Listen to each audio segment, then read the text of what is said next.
저는 올해 75입니다. 김순자예요. 평생을 일만 하면서 살았어요. 새벽 5시면 어김없이 일어나 시장으로 향했죠. 채소 좌판을 펼치고 손님들을 맞이하는 게 제 일상이었습니다. 손은 거칠어지고 허리는 굽었지만 그래도 견딜만 했어요. 가족을 위해서라면 뭐든 할 수 있었으니까요. 남편도 저만큼 고생했습니다. 공장에서 밤낮으로 일했어요. 때로는 야근까지 해가며 돈을 벌었죠. 우리 둘 다 쉬는 날이 거의 없었습니다. 명절에도 일했고 아플 때도 일했어요. 그렇게라도 해야 자식들을 제대로 키울 수 있었거든요. 큰아들, 작은아들, 그리고 딸까지 셋을 키우는 게 정말 쉽지 않았습니다. 밥 세끼 챙겨주는 것도 옷 사입히는 것도 다 돈이었어요. 학교 준비물 하나 사주는 것도 우리한텐 큰 지출이었죠. 하지만 아이들 앞에서는 힘든 내색을 하지 않았습니다. 그저 웃으며 엄마는 괜찮아 하고 말했어요. 아이들이 중학교, 고등학교에 올라갈수록 돈은 더 많이 들었습니다. 학원비에, 참고서에, 교복에, 수학여행비까지 정신없이 돈이 나갔어요. 남편과 저는 새벽부터 밤까지 일했지만 통장 잔고는 늘 바닥이었습니다. 그래도 우리 아이들만큼은 남들처럼 살게 해주고 싶었어요. 대학 진학 시즌이 되자 정말 정신이 없었습니다. 큰아들이 먼저 대학에 들어갔고 이어서 작은아들과 딸까지 대학생이 됐어요. 등록금이 얼마나 무서운지 그때 제대로 알았죠. 한 학기에 몇백만 원씩 나갔습니다. 저는 시장 일을 더 늘렸고 남편은 주말까지 공장에 나갔어요. 그렇게라도 해야 아이들 학비를 댈 수 있었거든요. 졸업하고 나서도 끝이 아니었습니다. 결혼 비용이 기다리고 있었어요.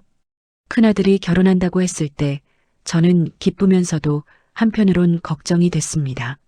우리가 얼마나 도와줄 수 있을까 싶었거든요. 남편과 상의 끝에 집에 있던 돈을 거의 다 털어서 결혼 자금을 대줬어요. 작은아들도 딸도 마찬가지였습니다. 전세금에 혼수에 예식비까지 우리가 줄 수 있는 건 다 줬죠. 정작 저희 부부는 30년 된 낡은 빌라에서 살았습니다. 벽지는 누렇게 변했고 화장실 타일은 금이 가 있었어요.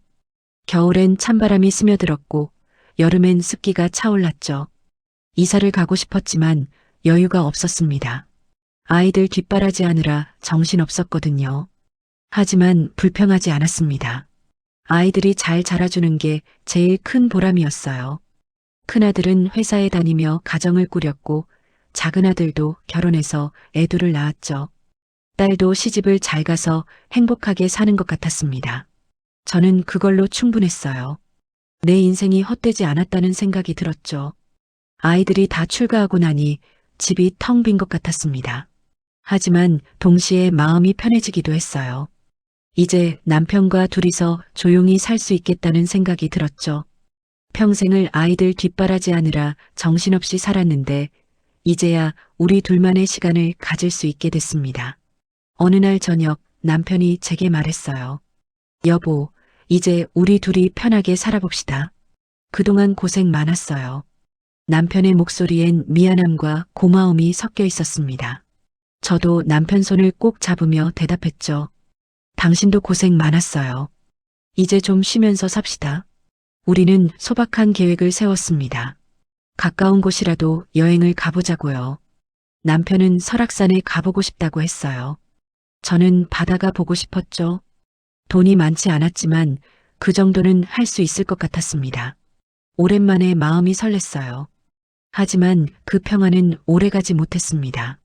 어느 날 새벽 남편이 갑자기 복통을 호소하며 화장실에서 나오지 못했어요. 얼굴이 새하얗게 질려 있었죠. 여보, 배가 너무 아파요. 이상해요. 남편의 목소리가 떨렸습니다. 저는 당장 옷을 챙겨 입고 남편을 부축해 택시를 잡았어요. 응급실에 도착했을 때 남편은 식은땀을 흘리고 있었습니다. 의사들이 급하게 검사를 시작했어요. 피검사, 엑스레이, CT 촬영까지. 저는 대기실에서 초조하게 기다렸죠. 시간이 너무 더디게 흘렀습니다. 한참 뒤 의사가 나왔어요. 표정이 심각했습니다. 보호자분, 잠깐 얘기 좀 하시죠. 진료실로 들어가는 발걸음이 무거웠어요. 의사는 CT 사진을 보여주며 말했습니다. 대장암 3기로 보입니다. 종양이 꽤 큽니다. 당장 수술을 해야 할 것 같습니다. 머리가 하얗게 변하는 것 같았습니다. 대장암이라니, 그것도 3기라니. 의사는 계속 설명했지만 귀에 잘 들어오지 않았어요. 수술 후에도 항암 치료가 필요합니다. 치료 기간이 꽤 길어질 겁니다. 제 손이 부들부들 떨렸죠. 진료실을 나와 남편에게로 갔습니다. 남편은 침대에 누워 천장을 바라보고 있었어요. 여보, 뭐래요? 남편이 물었습니다. 저는 최대한 침착하게 대답했어요. 수술해야 한대요. 금방 나을 거예요. 거짓말이었습니다. 제 마음속은 온통 불안으로 가득했거든요. 그날부터 우리 부부의 평온했던 일상은 완전히 무너졌습니다. 병원 생활이 시작됐어요. 수술 날짜가 잡혔고 입원 준비를 해야 했죠. 저는 정신없이 이것저것 챙기면서도 계속 눈물이 났습니다. 이제 막 편하게 살려고 했는데 왜 하필 지금이냐고요. 하늘이 원망스러웠습니다. 남편의 수술 날이 다가왔습니다. 수술실 앞에서 남편을 보내는 순간 눈물이 흘러내렸어요. 남편은 제 손을 꼭 잡으며 말했죠. 걱정 마요. 금방 나올 거요. 하지만 남편의 손도 차갑게 떨리고 있었습니다. 수술실 문이 닫히고 저는 그 앞에서 한참을 서 있었어요. 수술은 5시간이 넘게 걸렸습니다. 대기실 의자에 앉아 있는 게 너무 힘들었어요. 시계만 쳐다봤죠. 분침이 움직일 때마다 가슴이 조였습니다. 다른 보호자들도 불안한 표정으로 기다리고 있었어요. 저는 손을 모아 기도했습니다. 제발 무사히 나오게 해달라고요. 수술이 끝났다는 연락이 왔을 때 다리에 힘이 풀렸습니다. 의사는 종양을 제거했다고 했어요. 하지만 표정은 여전히 무거웠죠. 림프절까지 전이된 상태였습니다. 항암 치료를 받아야 합니다. 저는 고개를 끄덕이며 대답했어요. 네, 알겠습니다. 마음 한편으론 이미 불안이 커지고 있었습니다. 회복실에서 남편을 봤을 때 가슴이 무너졌어요. 온몸에 관이 연결되어 있었고 얼굴은 창백했습니다. 저는 남편 손을 잡고 계속 말을 걸었어요. 여보, 괜찮아요. 이제 다 끝났어요. 남편은 눈을 뜨지 못했지만 손가락이 살짝 움직였죠. 입원 생활이 시작됐습니다. 병실비, 약값, 검사비까지 병원비가 매일 나갔어요. 처음엔 괜찮을 거라 생각했습니다. 우리한테도 돈이 좀 있었거든요. 평생 모은 돈 2억 원이 통장에 있었어요. 남편과 제가 평생 악착같이 모은 돈이었죠. 아이들 다 키우고 나서 남은 건 그게 전부였습니다. 수술 후 2주가 지나자 항암 치료가 시작됐습니다. 처음 항암제를 맞는 날 남편은 겁이 난다고 했어요. 괜찮을까? 저는 손을 꼭 잡아주며 말했죠. 당신은 강한 사람이에요. 잘 이겨낼 거예요. 하지만 속으론 저도 떨리고 있었습니다. 항암 치료는 생각보다 훨씬 힘들었습니다. 남편은 토하고 머리카락이 빠지고 밥을 먹지 못했어요. 보는 제 마음이 찢어지는 것 같았죠. 병실에서 고통스러워하는 남편을 보면서 저는 아무것도 해줄 수 없었습니다. 그저 옆에서 지켜보는 것밖엔요. 병원비는 생각보다 빠르게 나갔습니다. 한 달에 수백만 원씩 들어갔어요. 통장에서 조금씩 돈을 빼기 시작했죠. 처음엔 1,000만 원, 그 다음엔 2,000만 원. 제 손으로 돈을 인출할 때마다 가슴이 답답했습니다. 평생 모은 돈이 이렇게 빠져나가는 게 현실이 아닌 것 같았어요. 6개월이 지나고 1년이 지났습니다. 항암 치료를 끝내고 잠시 좋아지는 듯 했어요. 남편도 조금씩 기력을 회복했죠. 이제 나은 것 같아요. 남편이 웃으며 말했습니다. 저도 안심했어요. 이제 괜찮을 거라고 믿었죠. 하지만 정기검사에서 암이 재발했다는 결과가 나왔습니다. 의사는 다시 수술을 해야 한다고 했어요. 제 귓가가 웅웅거렸습니다. 재발이라니. 그렇게 고생했는데. 남편은 그 말을 듣고 한참을 아무 말도 하지 못했어요. 저도 마찬가지였죠. 2번째 수술이 진행됐고 또다시 항암 치료가 시작됐습니다. 2년 차였어요. 통장 잔고는 이제 절반도 남지 않았습니다. 1억 원이 넘게 쓴 거였죠. 저는 밤마다 통장을 들여다보며 한숨을 쉬었어요. 이러다 돈이 다 떨어지면 어떡하나 싶었습니다. 3년 차가 됐을 때 남편은 많이 야위어 있었습니다. 원래 70kg이었던 몸무게가 50kg까지 빠졌어요. 뼈만 앙상하게 남은 남편을 볼 때마다 눈물이 났습니다. 병실에서 남편은 늘 미안하다고 했어요. 여보, 미안하오. 당신만 고생시키는구려. 저는 고개를 저으며 말했죠. 무슨 소리예요? 우리 함께 이겨내요. 하지만 현실은 냉정했습니다. 병원비는 계속 나갔고 통장 잔고는 바닥을 보이기 시작했어요. 마지막 남은 돈까지 다 써버렸습니다. 2억 원이 전부 사라진 거였죠. 평생 모은 돈이 4년도 안 돼서 전부 없어졌어요. 더 이상 돈이 없었습니다. 하지만 치료는 계속해야 했어요. 저는 어쩔 수 없이 은행에 갔습니다. 30년 살던 빌라를 담보로 5천만 원을 대출받았죠. 대출 서류에 도장을 찍을 때 손이 떨렸어요. 이 나이에 빚을 진다는 게 두려웠습니다. 남편에게는 대출 얘기를 하지 않았습니다. 남편이 알면 더 마음 아파할 게 뻔했거든요. 그냥 돈이 있다고 걱정하지 말라고 말했어요. 남편은 제 손을 잡으며 말했습니다. 미안하오. 당신 고생만 시키는구려. 그 말을 들을 때마다 가슴이 미어졌어요. 4년 차가 됐을 때 남편의 상태가 급격히 나빠졌습니다. 항암 치료를 해도 더 이상 효과가 없었어요. 암세포가 온몸으로 퍼진 거였죠. 의사는 조심스럽게 말했습니다. 이제 시간이 얼마 남지 않았습니다. 마음의 준비를 하셔야 할 것 같습니다. 저는 그 말을 듣고 병원 복도에서 주저앉았어요. 남편은 병실 침대에 누워 점점 말이 없어졌습니다. 밥도 거의 먹지 못했고 숨 쉬는 것조차 힘들어했어요. 저는 매일 병실을 지켰습니다. 남편 곁을 떠날 수가 없었죠. 밤이면 남편 손을 잡고 눈물을 흘렸어요. 어느 날 새벽 남편이 제 손을 꼭 잡았습니다. 여보. 힘없는 목소리였어요. 네, 여보. 저는 남편 얼굴을 바라봤죠. 남편은 떨리는 목소리로 말했어요. 안방, 맨 아래 서랍. 진짜 힘들 때. 그 말을 끝으로 남편은 눈을 감았습니다. 남편의 손이 서서히 차갑게 식어갔습니다. 저는 남편을 부르며 울었어요. 여보, 여보. 하지만 남편은 대답하지 않았습니다. 의료진이 달려왔고 심폐소생술을 시도했지만 소용없었어요. 결국 남편은 제 곁을 떠났습니다. 4년간의 투병 끝에 세상을 떠난 거였죠. 저는 남편 손을 놓지 못한 채 한참을 울었습니다. 장례식장은 조용했습니다.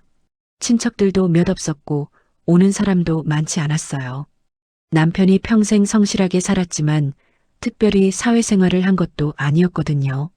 아이들은 왔지만 금방 돌아가야 한다며 서둘렀습니다. 큰아들은 회사 일이 있다고 했고 작은아들은 애들 봐야 한다고 했어요. 딸도 시댁일이 있다며 일찍 떠났죠. 3일장을 치르는 동안 저는 거의 말을 하지 못했습니다. 영정 앞에 앉아 남편을 바라볼 뿐이었어요. 사진 속 남편은 웃고 있었지만 제 마음은 너무 아팠습니다. 평생을 함께한 사람이 이렇게 떠나다니 믿기지 않았어요. 발인 날 아침 남편을 보내며 마지막 인사를 했습니다. 여보, 편히 쉬세요. 고생 많았어요. 관이 운구차에 실리는 걸 보며 눈물이 멈추지 않았어요. 화장터로 향하는 차 안에서 창밖만 바라봤습니다. 모든 게 꿈 같았죠. 장례를 치르는데도 돈이 들었습니다. 장례식장 비용에 음식값에 운구 비용까지 몇백만 원이 또 나갔어요.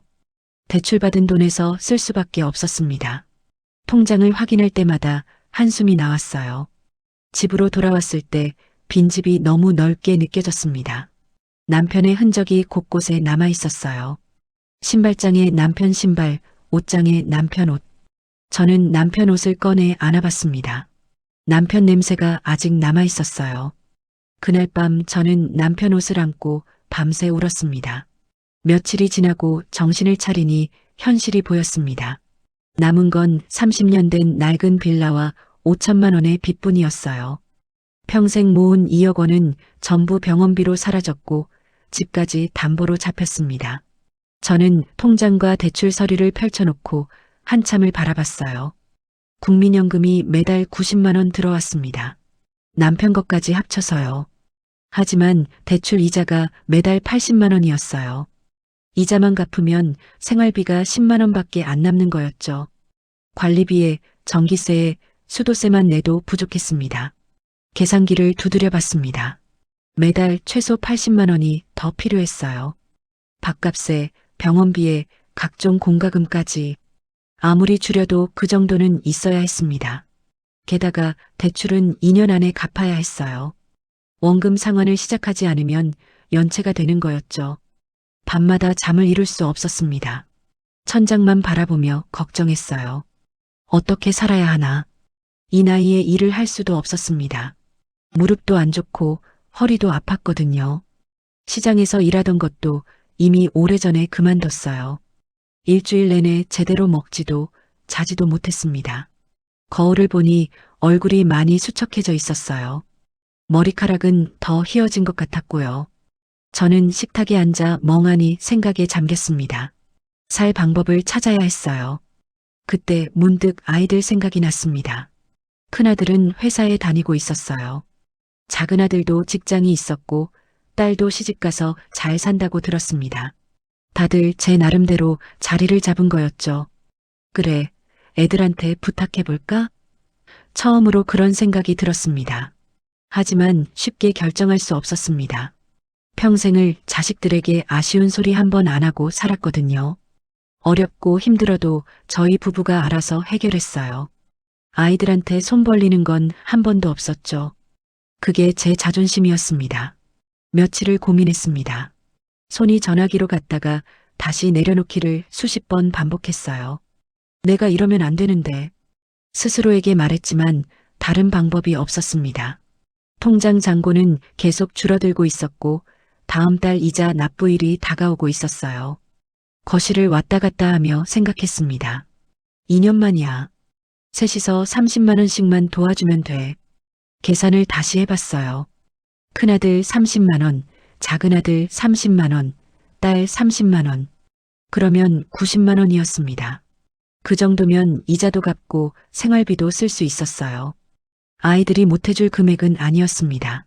다들 벌이가 있으니까요. 2년만 도와주면 대출도 갚고 그 다음엔 연금으로 혼자 살 수 있었어요. 그렇게 스스로를 설득했습니다. 이건 구걸이 아니야. 잠깐 도움을 받는 거야. 하지만 막상 전화를 걸려니 손이 떨렸습니다. 전화기를 들었다가 다시 내려놓았어요. 내가 이 나이에 자식한테 손을 벌리다니 자괴감이 들었습니다. 하지만 다른 선택지가 없었어요. 이대로 가다간 집까지 빼앗길 판이었습니다. 다음 날도 그 다음 날도 망설였습니다. 전화기를 보면 가슴이 답답했어요. 평생 당당하게 살았는데 이제 자식들한테 손을 벌려야 한다는 게 너무 창피했습니다. 애들이 뭐라고 생각할까? 그런 걱정도 들었어요. 일주일이 지나고 결국 결심했습니다. 더 이상 방법이 없어. 이대로 있다간 살 수 없었어요. 아이들이 그래도 제가 키운 자식들이니 도와주겠죠. 그렇게 믿고 싶었습니다. 어느 날 아침 전화기를 꺼냈습니다. 큰아들 번호를 찾았어요.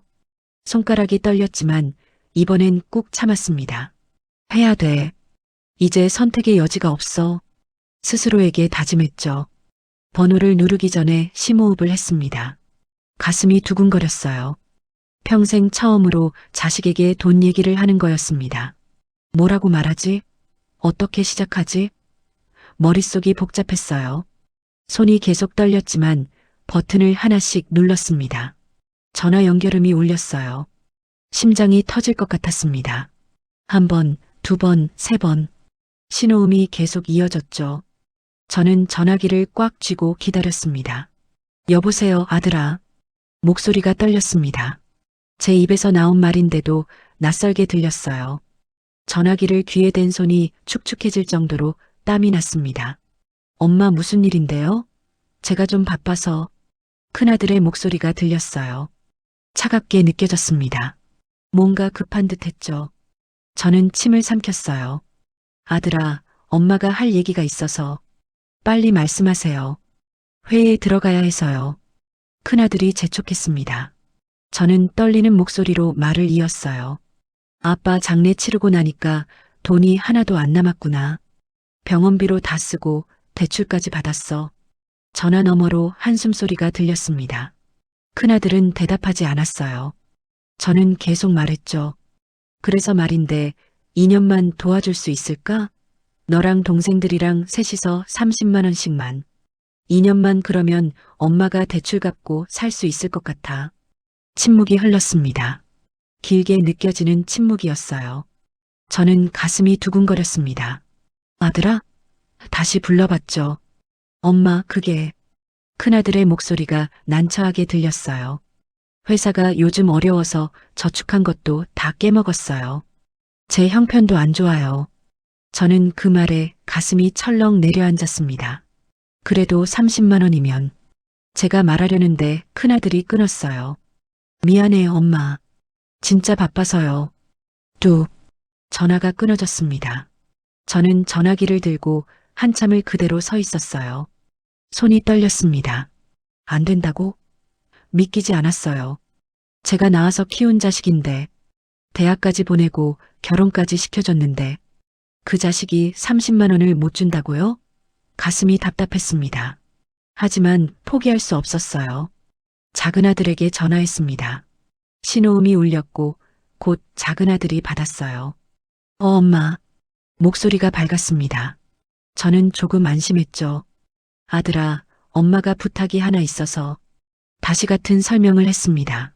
대출 얘기, 생활비 얘기, 2년만 도와달라는 얘기. 작은아들은 가만히 듣고 있었어요.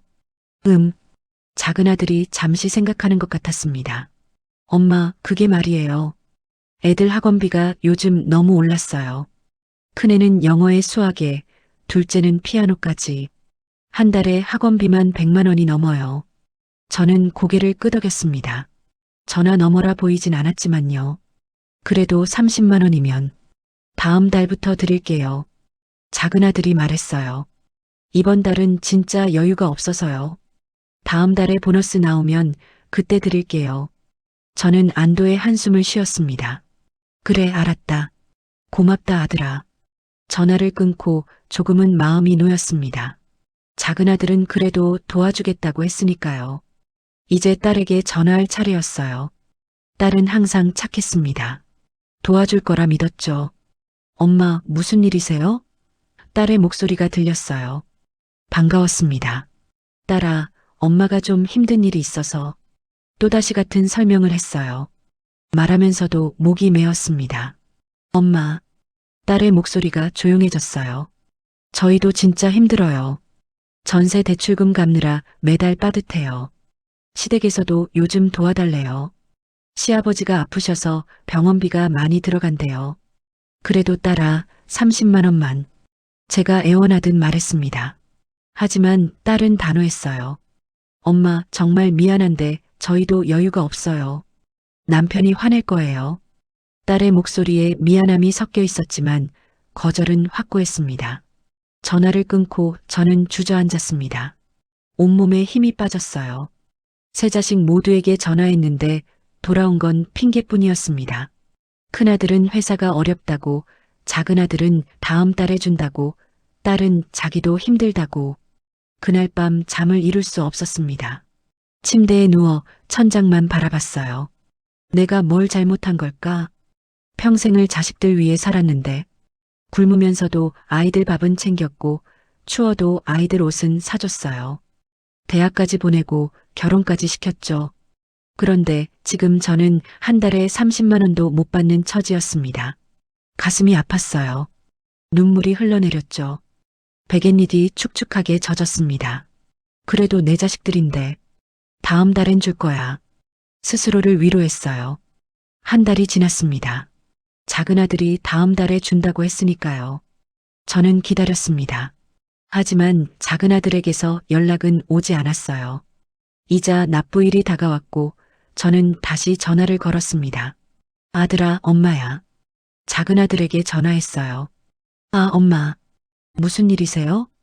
작은 아들은 지난달 약속을 기억하지 못하는 것 같았습니다. 지난달에 다음 달에 준다고 했잖니. 보너스 나온다고. 제가 조심스럽게 말했어요. 작은 아들은 잠시 침묵했습니다. 아, 그게요. 엄마. 보너스가 예상보다 적게 나왔어요. 그리고 차 수리비가 갑자기 들어가서요. 또 핑계였습니다. 저는 한숨을 쉬었어요. 그럼 언제쯤 줄 수 있겠니? 다다음 달쯤이요. 그때는 꼭 드릴게요. 작은 아들이 약속했습니다. 하지만 저는 믿을 수 없었어요. 큰아들에게도 전화를 걸어봤습니다. 한 번, 두 번, 세 번. 전화를 받지 않았어요. 부재중 전화만 쌓여갔죠. 문자를 보냈습니다. 아들아, 엄마야. 전화 좀 받아줘. 하지만 답장은 오지 않았습니다. 딸에게도 다시 전화했어요. 엄마, 저 지금 애 병원이에요. 나중에 전화 드릴게요. 딸은 바쁘다며 전화를 끊었습니다. 나중에 전화가 오진 않았어요. 저는 거실 소파에 앉아 멍하니 있었습니다. 무기력했어요. 자식들이 절 외면하고 있다는 게 느껴졌습니다. 30만 원이 그렇게 큰 돈인가요? 제가 자식들에게 해준 것에 비하면 아무것도 아닌데. 밤이 되자 눈물이 또 났습니다.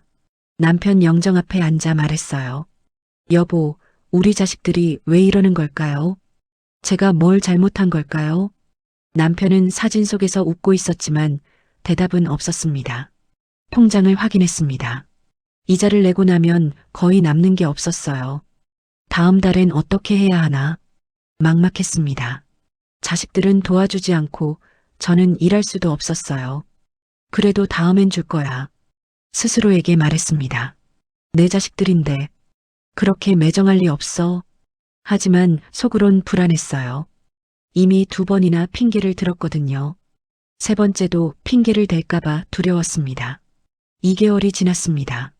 통장 잔고는 계속 줄어들고 있었어요. 저는 다시 용기를 내기로 했습니다. 이번엔 세 자식 모두에게 전화해야겠다고 생각했죠.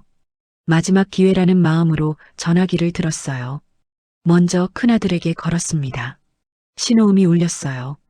한 번, 두 번, 세 번. 받지 않았습니다. 끊고 다시 걸었죠. 또 신호음만 이어졌어요. 부재중 전화 목록에 제 번호가 하나씩 쌓여갔습니다. 10번을 걸었지만 큰아들은 끝내 전화를 받지 않았어요. 왜 안 받는 거니? 혼잣말이 나왔습니다. 손이 떨렸어요. 설마 일부러 피하는 건 아니겠죠. 바쁜 거겠죠. 그렇게 믿고 싶었습니다. 하지만 가슴 한편이 무너지는 느낌이었어요. 작은 아들에게 전화했습니다. 다행히 받았어요. 엄마. 목소리가 어색했습니다. 저는 최대한 차분하게 말했어요. 아들아, 지난번에 다다음 달에 준다고 했잖니. 이번 달 말인데. 아, 엄마. 지금 회의 중이라 나중에 전화 드릴게요. 작은 아들이 서둘러 말했습니다.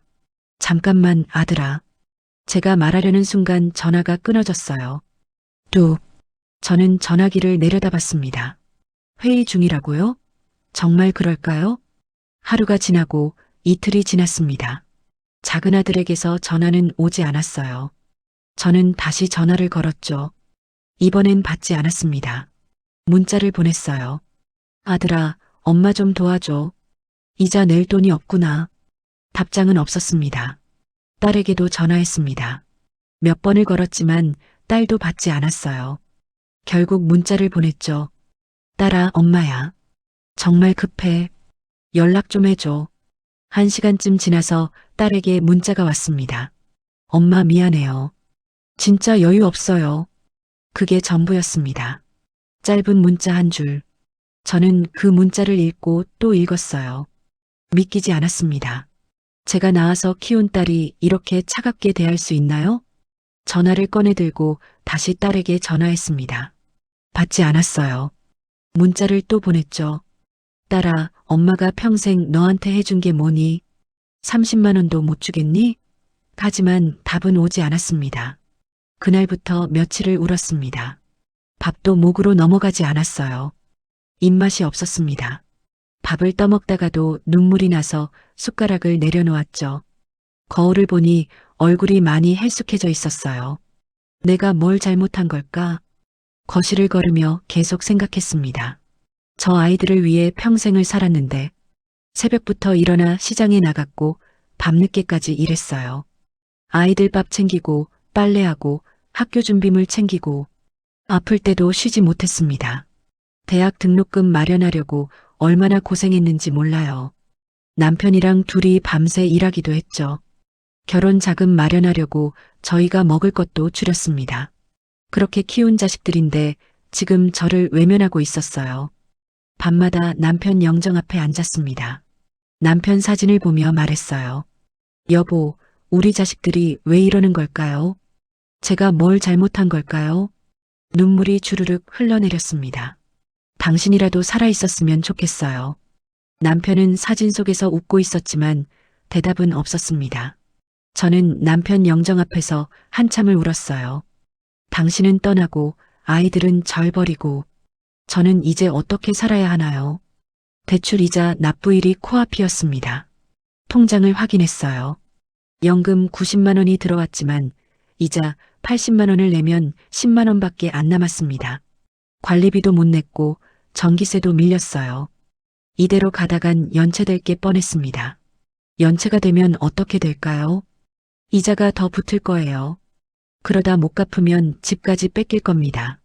30년 살던 집을, 남편이랑 추억이 있는 집을, 저는 상상만 해도 끔찍했어요. 어디서 돈을 구해야 할까요? 친척들은 다 멀리 살았고 친한 사람도 없었습니다. 평생 일만 하며 살았거든요. 친구를 사귈 시간도 없었어요. 이웃들과도 그저 인사만 나눌 뿐이었죠. 은행에 가서 대출을 더 받을까도 생각했습니다. 하지만 이미 빌라를 담보로 잡혀 있었어요. 더 이상 담보로 잡힐 게 없었습니다. 신용대출은 나이 때문에 받을 수도 없었죠. 일을 해볼까도 생각했습니다. 하지만 무릎이 안 좋아서 오래 서 있을 수 없었어요. 허리도 자주 아팠고요. 이 나이에 어디서 저를 써주겠어요. 현실적으로 불가능했습니다. 며칠을 밥도 제대로 먹지 못하고 누워 있었습니다. 기력이 없었어요. 일어나는 것조차 힘들었죠. 침대에 누워 천장만 바라봤습니다. 이제 어떻게 살아야 하나 막막했어요. 밤이 되면 더 힘들었습니다. 어둠 속에서 혼자 있으면 온갖 생각이 다 들었어요. 차라리 죽는 게 낫나 그런 생각도 했습니다. 하지만 곧 고개를 저었죠. 안 돼. 그러면 안 돼. 남편 영정 앞에 다시 앉았습니다. 여보, 저 어떡하면 좋을까요? 길을 모르겠어요. 남편에게 물었지만 역시 대답은 없었어요. 저는 남편 사진을 쓰다듬었습니다. 당신이 있었으면 좋겠어요. 정말로요. 그날 밤도 잠을 이룰 수 없었습니다. 침대에 누워 뒤척였어요. 시계를 보니 새벽 2시였습니다. 눈은 감겼지만 잠은 오지 않았죠. 머릿속이 복잡했어요. 문득 남편의 목소리가 떠올랐습니다. 남편이 돌아가시기 직전에 했던 말이요. 여보, 안방 맨 아래 서랍.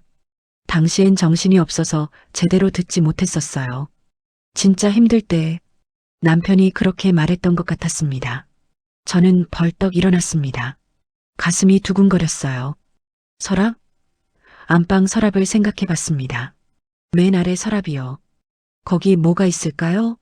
남편이 왜 그런 말을 했을까요? 침대에서 내려와 안방으로 걸어갔습니다. 어둠 속에서 서랍장이 보였어요. 전등을 켰습니다. 손이 떨렸죠. 서랍장 앞에 무릎을 꿇고 앉았습니다. 뭐가 있는 걸까? 심장이 빠르게 뛰었어요. 맨 아래 서랍 손잡이에 손을 댔습니다. 차가웠어요. 천천히 당겼죠. 서랍이 삐걱거리는 소리를 내며 열렸습니다. 안에는 오래된 옷가지들이 있었어요. 남편이 입던 낡은 내복이랑 양말들이었죠. 옷가지들을 하나씩 드러냈습니다. 손이 계속 떨렸어요. 뭐가 있을까? 중얼거리며 서랍 깊숙이 손을 넣었습니다. 그때 뭔가 단단한 게 손끝에 닿았어요. 흰색 봉투였습니다. 봉투를 꺼냈습니다. 평범한 흰 봉투였지만 묵직했어요. 뭔가 들어있었죠. 봉투 겉면에는 아무것도 적혀 있지 않았습니다. 저는 봉투를 들고 침대 옆에 앉았어요. 숨을 깊게 들이쉬었습니다. 봉투를 뜯었죠. 안에서 접힌 종이 한 장과 통장이 나왔습니다. 종이를 먼저 펼쳤어요. 남편의 손글씨였습니다. 익숙한 글씨체를 보는 순간 눈물이 핑 돌았어요. 편지를 읽기 시작했습니다. 여보. 첫 단어부터 목이 메었어요. 남편 목소리가 들리는 것 같았죠. 손을 떨며 계속 읽었습니다. 이 편지를 읽고 있다면 당신이 정말 힘든 상황인 거겠소. 미안하오. 내가 먼저 떠나서 당신 혼자 남겨두고 가는 게 가장 마음 아프오. 눈물이 뚝뚝 떨어졌습니다. 편지 위로 눈물 자국이 생겼어요. 당신 때문에 고생할 게 뻔했소. 그래서 30년 전부터 조금씩 모았소. 저는 눈을 크게 떴습니다. 30년 전부터요? 퇴직금도 당신 몰래 따로 넣어뒀고 용돈도 아껴서 모았소. 담배도 끊고 술도 줄였소. 남편이 그런 걸 했다는 게 믿기지 않았습니다. 저는 전혀 몰랐어요. 남편은 늘 담배를 피웠거든요. 그런데 끊었다고요? 술도 좋아했는데 줄였다고요? 가슴이 먹먹해졌습니다. 당신이 시장에서 힘들게 일할 때 나도 공장에서 야근을 많이 했소. 야근 수당이 쏠쏠했소. 그 돈을 차곡차곡 모았소. 당신한텐 비밀이었소. 미안하오. 저는 편지를 읽으며 흐느꼈어요. 자식들 키우느라 우리 둘 다 고생 많이 했소. 하지만 자식들이 우리한테 얼마나 효도할까 싶었소. 그래서 당신을 위해 모아뒀소. 정말 필요할 때 쓰시오. 남편은 이미 알고 있었던 거예요. 자식들을 믿을 수 없다는 걸. 이 돈으로 편하게 사시오. 빚도 갚고 아프면 병원도 가시오. 맛있는 것도 사드시오. 당신은 평생 고생만 했소. 편지를 읽는데 눈물이 멈추지 않았습니다. 종이가 눈물로 젖어들었어요. 당신과 함께한 시간 정말 행복했소. 가난했지만 당신이 있어서 견딜 수 있었소. 고마웠소. 저는 편지를 가슴에 안았습니다. 여보. 남편을 불러봤지만 대답은 없었죠. 미안하오. 그리고 고맙소. 사랑했소, 여보. 편지의 마지막 문장이었습니다. 저는 한참을 울었어요.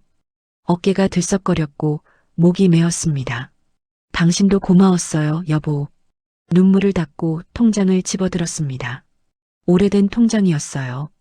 표지가 낡았고 모서리가 해졌습니다. 통장을 펼쳤죠. 첫 페이지에 남편 이름이 적혀 있었어요.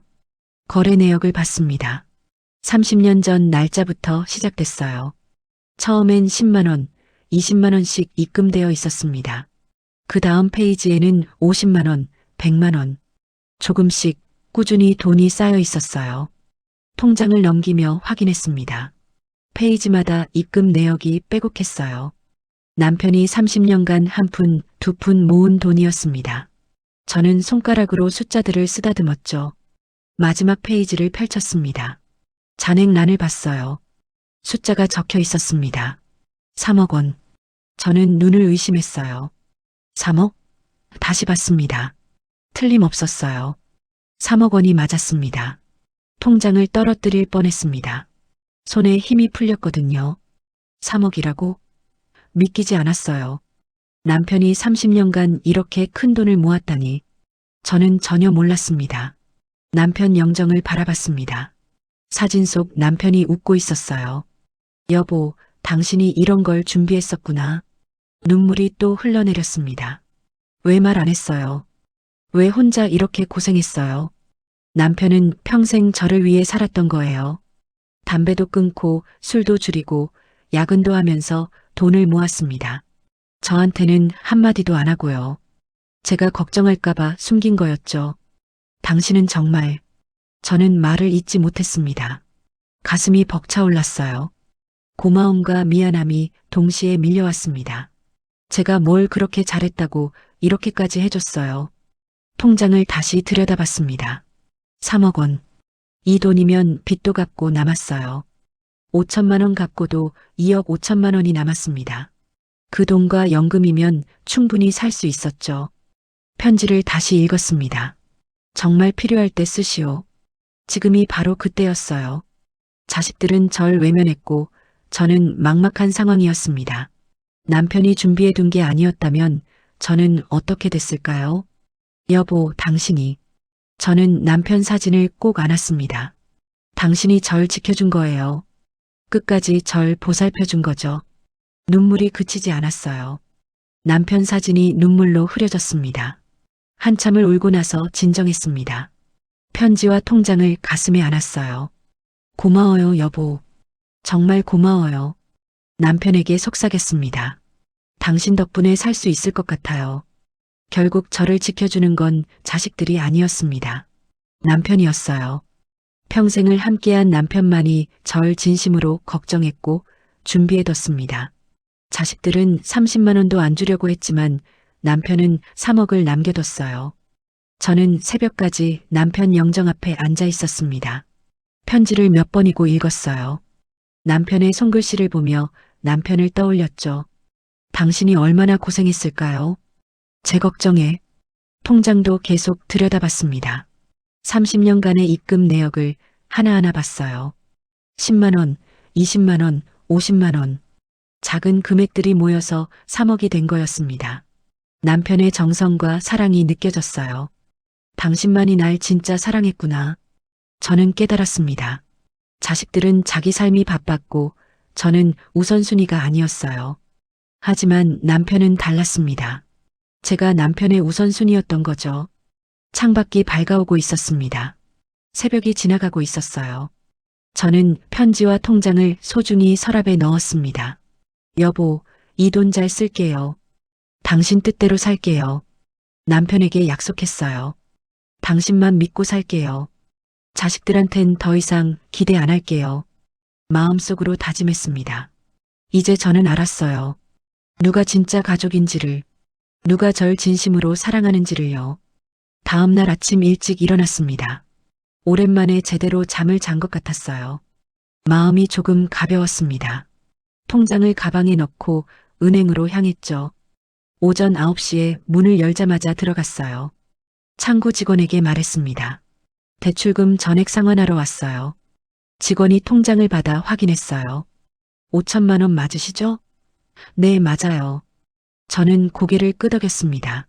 서류를 작성하는 동안 손이 떨렸습니다. 긴장 때문이 아니었어요. 감격 때문이었죠. 드디어 이 빚에서 벗어나는구나.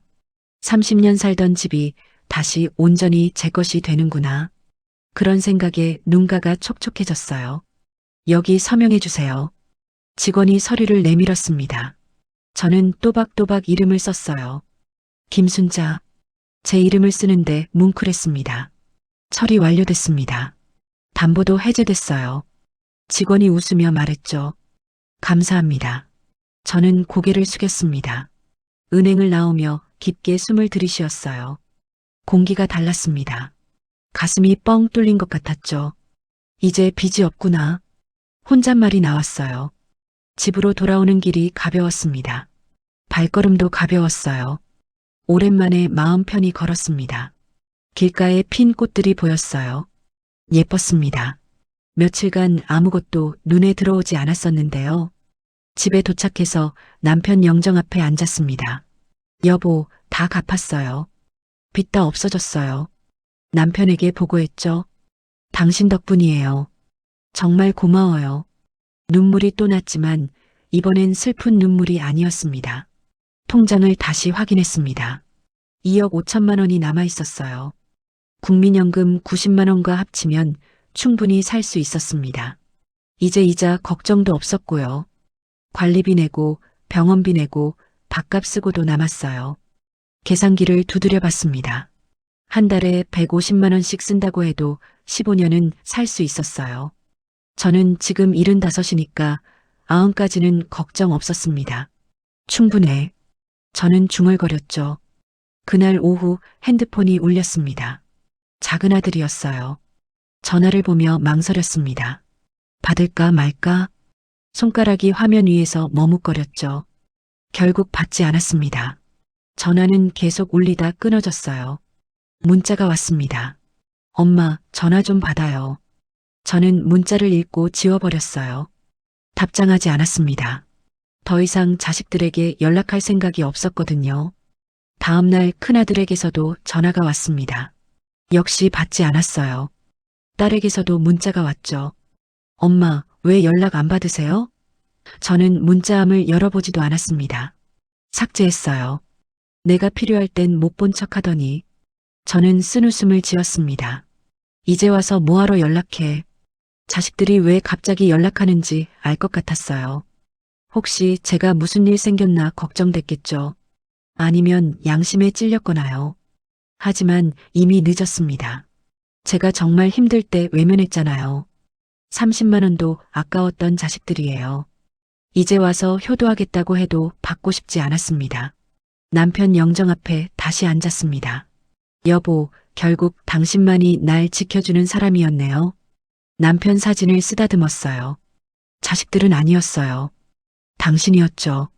자식들 키운다고 그렇게 고생했는데 저는 한숨을 쉬었습니다. 결국 남는 건 당신과의 추억뿐이네요. 평생을 자식들에게 쏟아부었지만 돌아온 건 외면뿐이었어요. 당신은 달랐어요. 남편에게 말했습니다. 당신은 끝까지 절 생각해줬어요. 30년간 돈을 모으면서요. 가슴이 따뜻해졌어요. 당신 같은 사람은 없을 거예요. 며칠 뒤 작은 아들이 집으로 찾아왔습니다. 초인종이 울렸어요. 엄마, 저예요. 문 좀 열어주세요. 작은 아들 목소리였죠. 저는 문 앞에 서서 대답하지 않았습니다. 엄마, 왜 연락 안 받으세요? 걱정돼서 왔어요. 작은 아들이 계속 말했어요. 저는 조용히 서 있었습니다. 엄마, 제발요. 문 열어주세요. 한참 뒤 발소리가 멀어졌습니다. 작은 아들이 돌아간 거예요. 저는 창문 너머로 작은 아들이 떠나는 걸 봤습니다. 등이 축 처진 모습이었죠. 하지만 마음이 흔들리지 않았어요. 큰아들과 딸도 각각 찾아왔습니다. 하지만 저는 문을 열어주지 않았어요. 엄마, 미안해요. 그때 도와드렸어야 했는데 문 밖에서 사과했지만 이미 늦었습니다. 자식들은 며칠간 계속 연락했습니다. 전화에, 문자에, 직접 방문까지. 하지만 저는 일절 응하지 않았어요. 이제 제 인생은 제가 살 거였습니다. 자식들 눈치 보지 않고요. 어느 날 저녁 조용히 앉아 생각했습니다. 앞으로 어떻게 살까? 2억 5천만 원이 있으니 여유 있게 살 수 있었어요.